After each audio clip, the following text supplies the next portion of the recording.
Good evening, everybody. Welcome back to my channel. Thank you all for tuning in. It's been a while since I've done any Kiss content here on the channel, so we're going to take care of that here tonight. And I'm going to give you my version of a 1978 Kiss album using songs from the solo albums. Had they decided not to release solo albums and do another Kiss studio album, I'm going to make what I think would have been the best album to make out of these songs from the solo albums, but we're just going to make one album out of it. Leaving some great songs off here, no doubt. Songs that I'm going to leave off include Tonight You Belong to Me, great song, but there's to me Tonight You Belong to Me has to be an opener. I don't think it sounds right anywhere else on the album, and there's another song that I absolutely had to put on here as an opener over that, so that one gets left off. Radioactive is not going to be on here. I like Radioactive. I don't love it, so it just not the song I chose to represent Gene with. And Peter's got some decent tracks on his, but again, I think this is, well, I don't know. This and Gene's are definitely my two least favorites, so I am going to include one song off here just so we have Peter on there, but this album is going to clearly be dominated by these two. So, kicking this thing off, first side, track 1, side A, Rip It Out. Gotta have Rip It Out. It's my favorite song of all the solo albums, actually. And much like Tonight You Belong to Me, I kind of feel like it has to be an opener or it doesn't really feel right. In head-to-head, I'll take Rip It Out any day. Kicks a lot of ass. It's straight up, hard rocking.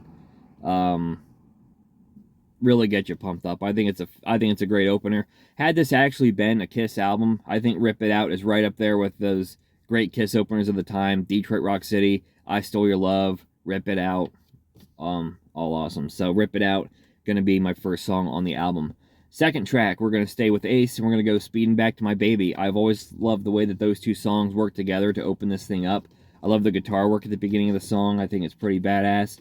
And even though the lyrics, I think, are kind of lacking in Speeding Back to My Baby, everything else about the song rolls, so I didn't want to mess up the 1-2 punch of Rip It Out and Speeding Back to My Baby. So those are the first two tracks on the album. Next up, we're going to represent Gene Simmons with See You Tonight. By far my favorite song on Gene's solo album. May not be the demon track that many people would expect. May not be the heavy Calling Dr. Love, God of Thunder type of thing. It's a lot more Beatles-esque, kind of a ballad type of a track, but by far my favorite song on Gene's solo album. So in order to include Gene on here, and I really do love See You Tonight, it's up there for me. It might be one of my top 10 favorite songs of the solo albums, but really no other song on Gene's album, for me, comes close. So I'm leaving off Radioactive, which is a decent song, but everything else on this album, other than See You in Your Dreams, which is already on Rock and Roll Over, nothing else on here. To me, I can't live without, so See You Tonight is going to be my track 3. Track 4. Hard to believe I'm going to make it all the way to track 4 without including Paul Stanley, who has always been my favorite member of Kiss. And let's be honest, I think if this was an actual true Kiss album, there's no way that Paul Stanley wouldn't show up until the 4th track on the album.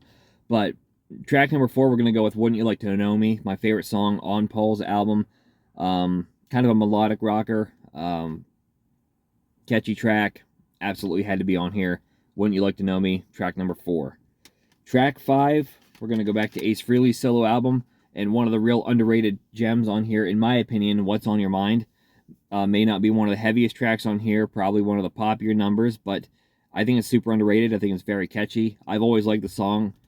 Personally, my second favorite song on the album, so I had to include it on the Kiss album. So there you have it, track 5, Wouldn't You Like to Know Me, from Ace Frehley. So that is a very heavily Ace-dominated first half of an album. So we're going to flip this thing over to the B-side. Opening up the B-side, we're going to go with It's Alright from Paul Stanley's solo album. Probably my second favorite track on here. I've always loved the sound of the guitar on this track. One of the rockier tracks from Paul's album. Had to be on my Kiss album for sure. It's Alright. Going to open up the B-side. Alright, so we're starting to run out of space here just because I mean, I'm only doing 10 tracks and we're already to track number 7. There's one more Ace Frehley track I absolutely had to include, and that's Snowblind. Super rockin' heavy track. Reminds me a lot of Rip It Out, actually. I kind of hate shoving Snowblind over to the B-side, but that's going to keep this album really, really pumping all the way through. So Snowblind, had to include it on here. Going to be my track number 7. Track number 8, kind of the same story. I had to include Love in Chains, one of my favorites from Paul's album. Always has been. Love the guitar work at the beginning of the song. Would have loved to have heard Ace's version of that same lick. Nothing against Bob Kulick, but I think it would have been pretty sweet to hear Ace's take playing that song. So Love in Chains is going to be track number 8 for me. Track number 9, we do got to include some Peter Criss on here. We're going to go with what I think is by far the best song on his solo album. That is the album closer, I Can't Stop the Rain. So another ballad type of a track, which at this point, of course, Peter Criss had sung Beth on Destroyer, Hard Luck Woman on Rock and Roll Over. So we're going to return with another Peter Criss ballad, I Can't Stop the Rain. I think his voice really soars in this one. Love the feeling that he sings with. Maybe it doesn't quite feel like a Kiss song, but I don't think anything on here feels like a Kiss song, so I'm just going to take what in my opinion, is the best song on the album. I Can't Stop the Rain. It's going to be the penultimate track on our Kiss album, and we're going to close this thing out with none other than Fractured Mirror. It's an instrumental, of course, on Ace Frehley's album, but on a Kiss album, it would, I guess, not really be thought of as like Ace's song or whatever. It would just be sort of a band instrumental. So Fractured Mirror is a great song. I love listening to it. I love the sounds that track has to offer. I think the guitar sounds really, really cool in that song all the way through. 5.5 minute instrumental that, I don't know, feels like 30 seconds to me. It just, I get lost in it. I think it's a great way to close out the album. So there you have it. That is my Kiss album from 1978 to review. On the A side, we have Rip It Out, Speeding Back to My Baby, See You Tonight, Wouldn't You Like to Know Me, and What's on Your Mind. On the B side, we're going to go with It's Alright, Snowblind, Love in Chains, I Can't Stop the Rain, and Fractured Mirror.